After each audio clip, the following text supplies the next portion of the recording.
देख रहे हैं सिटी सेंटर शो। मुंबई से मैं हूं पूजा भारद्वाज। शो की शुरुआत कर रहे हैं कोरोना वायरस के कहर के बीच किस तरह से बारिश और बाढ़ से तबाही मची है, आपको वो दिखाते हैं। बिहार के सैकड़ों गांव पानी में डूब चुके हैं, लोग परेशान हैं, अपनी जगह छोड़कर सुरक्षित जगह पर जा रहे हैं। असम के 2500 से ज्यादा गांव बाढ़ की चपेट में हैं। 70 लाख से ज्यादा लोग इस संकट से जूझ रहे हैं। नदियां उफान पर हैं, जंगली जानवर संकट में हैं और हालात ऐसे हैं कि सब कुछ छोड़कर लोग सुरक्षित जगह पर जाने के लिए मजबूर हैं। काजीरंगा नेशनल पार्क और बाघ अभयारण्य का 85% हिस्सा पानी में डूबा हुआ है। यहाँ 85 जानवरों की मौत हो चुकी है, जिनमें गैंडे, हिरण और जंगली सुअर शामिल हैं। अब तक 125 जानवरों को बचाया भी जा चुका है। ये 1988 के बाद छठी सबसे बड़ी बाढ़ है। बीते हफ्ते मुख्यमंत्री सर्बानंद सोनोवाल ने पार्क जाकर हालात का जायजा लिया था। असम के डिब्रूगढ़ में बाढ़ का खतरा और बड़ा होता जा रहा है। ब्रह्मपुत्र नदी का पानी लगातार बढ़ रहा है और इलाके में भारी जल जमाव है। पिछले कई दिनों से असम के कई हिस्से बाढ़ में डूबे हुए हैं और बड़ी तादाद में लोग विस्थापित हुए हैं। असम के काकसार जिले में बराक नदी का जलस्तर कुछ कम हुआ है, बावजूद इसके बाढ़ के हालात बरकरार हैं। यहाँ निचले इलाकों से बड़ी तादाद में लोग अपना घर बार छोड़कर सुरक्षित जगहों पर जाने को मजबूर हैं।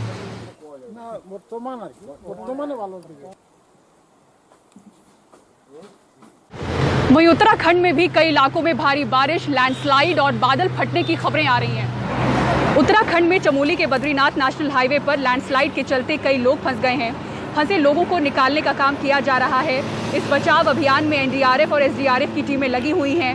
वहीं पिथौरागढ़ के मुनस्यारी इलाके में बादल फटने से 3 लोगों की मौत हो गई है, जबकि 5 लोग घायल हैं। ये घटना यहाँ के गेला गाँव की है, जिसमें 20 से ज्यादा लोग लापता हैं। फिलहाल एनडीआरएफ की टीम राहत और बचाव के काम में जुटी हुई है। इसके अलावा भारी बारिश की वजह से गोरी नदी का जलस्तर अचानक बढ़ गया है, जिससे यहाँ के 5 घर बह गए हैं। प्रशासन ने इन घरों से लोगों को सुरक्षित जगह पर पहुंचा दिया है। साथ ही बताया जा रहा है कि इस इलाके के 30 और घरों को खतरा है। पिथौरागढ़ में तेज बारिश की वजह से एक पुल बह गया, जिससे लोगों को आने जाने में काफी मुश्किलें पेश आने लगी हैं। मौसम विभाग ने अगले 3 दिन और बारिश की आशंका जताई है। पिथौरागढ़ मुनस्यारी रोड पर मदकोट में मौजूद एक पुल का हिस्सा भारी बारिश में टूटकर बह गया, जिससे कई गांव का संपर्क टूट गया है। वहीं हिमाचल प्रदेश में भी भारी बारिश और बाढ़ की वजह से संकट बरकरार है। कहीं भूस्खलन है तो कहीं बाढ़ की वजह से अलग अलग तरह की परेशानियां। किन्नौर जिले के खरोगला नाले में जबरदस्त बारिश के चलते अचानक बाढ़ आ गई। इसके चलते कई लोग इसमें फंस गए। बाद में पुलिस ने स्थानीय लोगों के साथ मिलकर रस्सियों के सहारे उन्हें बाहर निकाला। किन्नौर में सेब के बाग और सेब की खेती बुरी तरह से प्रभावित हुई है। खरोला नला में अचानक आए फ्लैश फ्लड से सेब की खेती को बुरी तरह से नुकसान पहुंचा है। वहीं शिमला के पास भारी बारिश की वजह से सेबों के बाजार में भूस्खलन हुआ।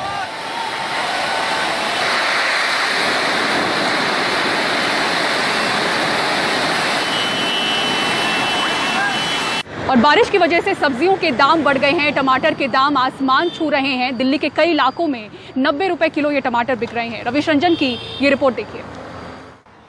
सब्जियों की थोक मंडी में हरियाणा का टमाटर 30 रुपए किलो, हिमाचल का टमाटर 40 रुपए किलो और बेंगलुरु का टमाटर 60 रुपए किलो तक बिक रहा है।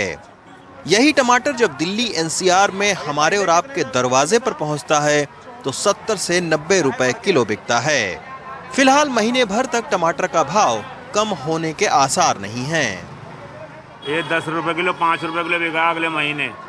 जब कोई उठाने वाला नापा माल को तो क्या होगा, ये सब्जी है। जब कोई लेने वाला ना तो आड़ती मंदा बेचेगा। अच्छा, हाँ। तो अभी मतलब एकाएक कैसे टमाटर कम आ रहा है, कम आ रहा है तो इसकी वजह से महंगा हो रहा है। आलू की कीमतें हाल के दिनों में तेजी से बढ़ी हैं। हालांकि लॉकडाउन और खाने पीने के होटल बंद होने से आलू की खपत में कमी है, लेकिन 30 से 40% आलू कोल्ड स्टोर में रखे होने की वजह से आलू के दाम घटने के बजाय बढ़ रहे हैं। सोमवार को मंडी में आलू का थोक भाव 25 से 30 रुपए किलो है। थोक व्यापारी कहते हैं कि खपत अगर ज्यादा होती तो आलू 50 रुपए किलो तक बिकता। होटल मॉल वगैरह बंद है, इस वजह से सप्लाई कम जा रही है माल की। परचून घरेलू में ही बिक रहा है, इसलिए 26 रुपए किलो बिक रहा है। और आम दिनों में कितने का बिकता? आप लोगों ने पिछले साल कितने का बेचा? पिछले साल तो मंदा रहा था, 16 रुपए 18 रुपए तक रहा था। अच्छा जी। तो अभी ये दाम बढ़ेगा कि घटेगा? दाम अगर लॉकडाउन खुलता है, होटल खुलते हैं तो थोड़ा बढ़ेगा, नहीं ऐसे ही चलता रहेगा 26-27 रुपए किलो। उधर केंद्रीय मंत्री ने ये माना है कि कोरोना और बाढ़ के चलते टमाटर की सप्लाई बाधित हुई है, लेकिन फिलहाल इसके दामों को लेकर ऐसे हालात नहीं हैं कि सरकार इसमें हस्तक्षेप करे। सपोज चल लीजिए कि चारों तरफ से बाढ़ में है और कहीं मान लेते हैं कि टमाटर का हो गया, बहुत पैदा हो गया, और या मान लेते हैं कि आपका प्याज का हो गया, आलू का हो गया। अब वहां जो है, जो एरिया है, वहां से बाहर निकलने का कोई रास्ता नहीं है, तो स्वाभाविक है उसका लाइफ भी बहुत दिन तक नहीं रहता है, तो वहां बहुत सस्ता हो जाता है।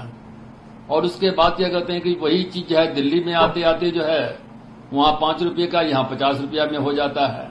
तो इसलिए हम लोगों ने उसको खुला छोड़ दिया कि वो सीधे क्या कहते हैं कि डायरेक्ट मार्केट खोजे, जहां कहीं भी हो वहां जाकर के क्या कहते हैं जो बढ़िया से बढ़िया दाम है वो बेचिए, और कंज्यूमर को भी ये सुविधा रहेगी कि जहां कम से कम क्या कहते हैं दाम में उसको अवेलेबिलिटी है वहां खरीदे। दिल्ली एनसीआर सब्जियों के लिए बाहरी राज्यों पर निर्भर है। ऐसे में कम पैदावार और दूसरे राज्यों में खराब मौसम दिल्ली वालों के खाने का जायका खराब कर सकता है। नई दिल्ली से कैमरामैन आदिल और हिमांशु शेखर के साथ Ravish Ranjan Shukla, NDTV India. Lockdown की वजह से किसान पहले से परेशान थे। अब दूध उत्पादक किसानों को पहले की तुलना में अब दूध आधे दाम में बेचना पड़ रहा है और इसको लेकर किसानों ने विरोध प्रदर्शन किया।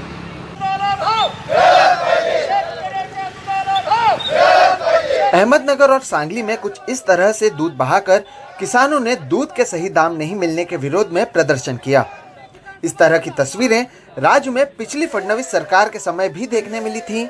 अब सरकार बदल गई पर किसानों की परेशानी बरकरार है। महाराष्ट्र में दूध उत्पादक किसानों का आंदोलन शुरू हो चुका है। दूध उत्पादक शेतकरी संघर्ष समिति के बैनर तले गांव-गांव में किसान जुट रहे हैं। दूध संकलन केंद्र पे इकट्ठा आके पत्थर पे दूध का अभिषेक करके राज्य और केंद्र सरकार का निषेध किया जा रहा है। दूध को 30 रुपए दर मिले, इसके लिए राज्य सरकार ने 10 रुपए का अनुदान किसानों के खाते में डालना चाहिए। किसानों की शिकायत है कि उन्हें अब आधे दामों में दूध को बेचने में मजबूर किया जा रहा है। आंकड़ों पर नजर डालें तो पहले जहां 1 लीटर दूध के लिए किसान को 35 रुपए मिलते थे, तो वहीं अब उन्हें 16 से 20 रुपए ही मिल रहे हैं। दूध पाउडर के लिए प्रति किलो पहले जहां उन्हें 330 रुपए मिलते थे, तो वहीं अब उन्हें 160 रुपए मिल रहे हैं। तो वहीं बटर के लिए जहां पहले उन्हें 320 रुपए मिलते थे, तो वहीं अब उन्हें केवल 200 रुपए मिल रहे हैं। लॉकडाउन के कारण दूध की खरीदारी में भी भारी गिरावट आई है। महाराष्ट्र में हर रोज करीबन 1 करोड़ 19 लाख लीटर दूध का उत्पादन होता है, जिसमें से अब करीबन 55 लाख लीटर दूध बच रहा है। तो वहीं अब विपक्ष में बैठी बीजेपी किसानों के समर्थन में खड़ी नजर आ रही है। शेतकऱ्यांच्या मागण्या मान्य कराव्या। हम किसानों की मांग का समर्थन करते हुए जिला अधिकारियों को पत्र देंगे और अगर इसके बाद भी कुछ नहीं हुआ तो 1 अगस्त से पूरे महाराष्ट्र में आंदोलन किया जाएगा। प्रदर्शन के बाद जहां अब राज्य सरकार मंगलवार को इस विषय में बैठक कर सकती है, तो वहीं कांग्रेस ने बीजेपी के समर्थन को राजनीति से प्रेरित बताया। इनको किसानों के प्रश्नों के ऊपर कोई भी लेना देना नहीं है। इनके कार्यकाल में 5 साल में दूध के विषय के ऊपर पूरी तरह से किसानों को बेहाल करके रखा था और अचानक अभी इनको प्रेम किसानों के प्रति आया हुआ है। इस सब के बीच केंद्र सरकार की ओर से 10,000 टन दूध पाउडर को आयात करने के फैसले को लेकर अब सवाल उठने लगे हैं, क्योंकि एक तरफ जब जरूरत से ज्यादा दूध देश में मौजूद है, तो फिर ऐसे में बाहर से पाउडर को आयात करने की क्या जरूरत है। मुंबई से Sohit Mishra, NDTV India. AIIMS सहित देश के 12 केंद्रों में कोरोना के लिए बनाई गई वैक्सीन का आज से इंसानी ट्रायल शुरू हो चुका है। भारत बायोटेक और आईसीएमआर द्वारा विकसित कोवैक्सीन के लिए 1800 लोगों ने रजिस्ट्रेशन कराया है। पहले दौर में 375 लोगों पर इसका ट्रायल होगा, जिनमें से जो 100 हैं वो एम्स से हैं, और दूसरे दौर में 750 लोगों पर इसका ट्रायल होने वाला है। क्या भारत कोरोना की अपनी वैक्सीन तैयार कर सकता है? सोमवार को हैदराबाद के निजाम इंस्टीट्यूट ऑफ मेडिकल साइंसेज में 2 वॉलंटियर्स को भारत में बनी कोवैक्सीन के पहले डोज दिए गए और इसी के साथ इसके इंसानी परीक्षण की शुरुआत हो गई। देश की पहली कोरोना वैक्सीन कोवैक्सीन के इंसानी ट्रायल। कोवैक्सीन को आईसीएमआर और पुणे के नेशनल इंस्टीट्यूट ऑफ वायरोलॉजी के साथ मिलकर हैदराबाद के बायोटेक ने विकसित किया है। परीक्षण के पहले दौर में देश के 12 केंद्रों में 375 वॉलंटियर लिए जाएंगे। पहला दौर पूरा होने में 1 महीना लगेगा। पहले दौर की प्रक्रिया एम्स पटना और पीजीआईएमएस रोहतक में भी शुरू हो चुकी है। दूसरे दौर में 750 वॉलंटियर लिए जाएंगे। इसे पूरा होने में 2 महीने लगेंगे। तीसरे दौर की जांच के ब्यौरे आने बाकी हैं, लेकिन इस दौर में हजारों लोग लिए जाते हैं और इसे पूरा करने में 6 से 8 महीने लग सकते हैं। इससे ये पता चलता है कि बड़ी आबादी पर वैक्सीन कितनी कारगर है। एम्स नई दिल्ली में पहले दौर के ट्रायल में 100 वॉलंटियर शामिल होंगे और पहले डोज इस हफ्ते में बाद में दिए जाएंगे। एम्स दिल्ली में 100 हेल्दी वॉलंटियर्स रिक्रूट की जाएंगे और फेज 2 में जब हम आगे जाएंगे, जब पता चलेगा कि फेज 1 में ये वैक्सीन जो है ये सेफ है, तब फेज 2 में जो है उसमें हम 750 लोग रिक्रूट करेंगे। एम्स के डॉक्टरों का कहना है कि सब कुछ ठीक चलता रहा तो अगले साल के शुरू में वैक्सीन संभव है। भारत में इंसानी परीक्षण करने की अनुमति सिर्फ 2 वैक्सीन के लिए दी गई है। कोवैक्सीन के अलावा जो दूसरी वैक्सीन है उसे जाइडस कैडिला हेल्थ लिमिटेड नाम की कंपनी विकसित कर रही है, जिसके लिए वो अहमदाबाद में 1048 लोगों का परीक्षण करेगी। हैदराबाद से उमा सुधीर के साथ नई दिल्ली से सुकीर्ति द्विवेदी, एनडीटीवी इंडिया के लिए। और जम्मू कश्मीर में भी कोरोना वायरस से संक्रमित मरीजों का आंकड़ा लगातार बढ़ता जा रहा है। अस्पताल में जगह नहीं बची है और आने वाले दिन कितने मुश्किल भरे हो सकते हैं, इसका अंदाजा अभी से ही लगाया जा सकता है। ये रिपोर्ट देखिए। श्रीनगर में अपनी मां के शव के साथ रोते एक शख्स का वीडियो हाल ही में वायरल हुआ। उसने कहा अस्पताल से कोई मदद नहीं मिल रही। अब ये कोई आज मेरे साथ हुआ, कल आप कैसे हो जाएगा? मेरी मां यहाँ पे पड़ी है। अरे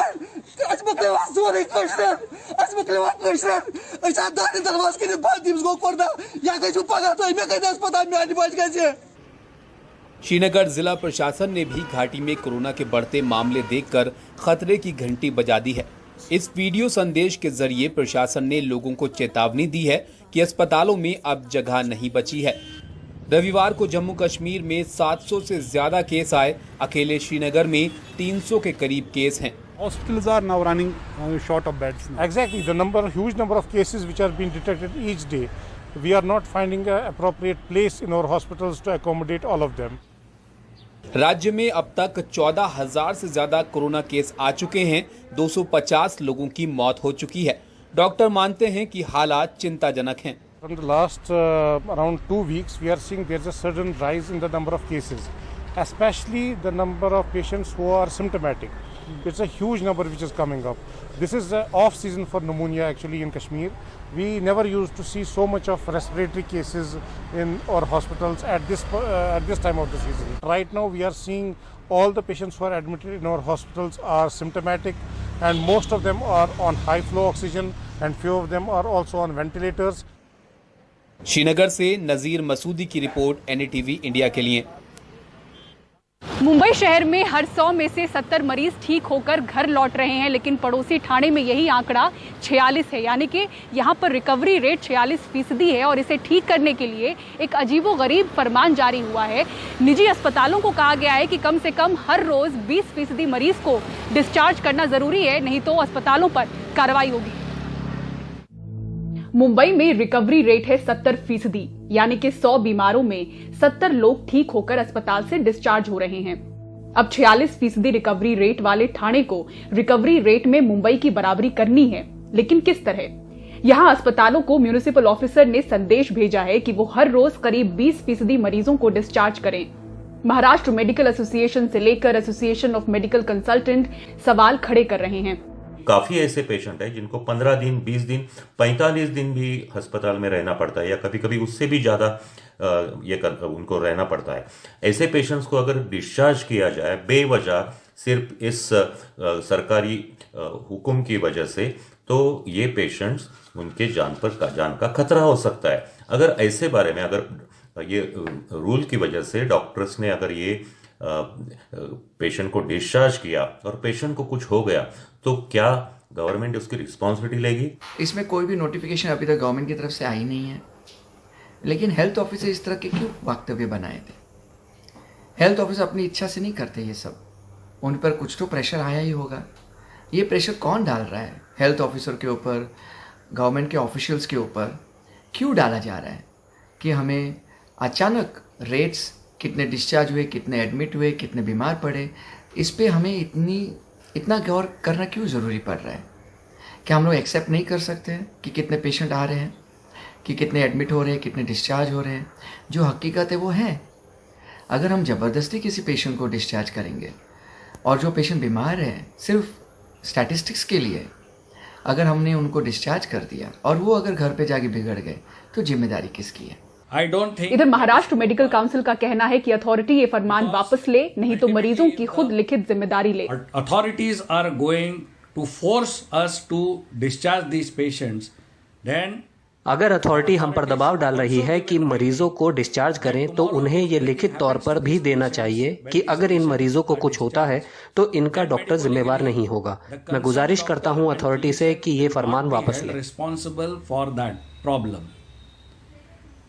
So I request the authorities to withdraw this diktat that 20% have to be compulsory discharge. अब इस फरमान का असर ठाणे में डिस्चार्ज हो रहे मरीजों पर कैसे पड़ा है, महाराष्ट्र के इस मीडिया बुलेटिन में ही देख लीजिए। 17 जुलाई को आए आंकड़े के हिसाब से जहां एक दिन में 170 मरीज डिस्चार्ज हुए थे, वहीं फरमान आने के बाद 18 जुलाई को एक दिन में 1105 मरीज डिस्चार्ज किए गए। वैसे ठाणे के अफसरों की सफाई कुछ और है। उनके मुताबिक निजी अस्पताल मेडिक्लेम का लाभ पाने के लिए कोरोना मरीजों को देर से डिस्चार्ज कर रहे हैं। हालांकि अस्पताल और डॉक्टर एसोसिएशन ऐसे आरोपों का खंडन कर रहे हैं। मुंबई से पूजा भारद्वाज की रिपोर्ट, एनडीटीवी इंडिया के लिए।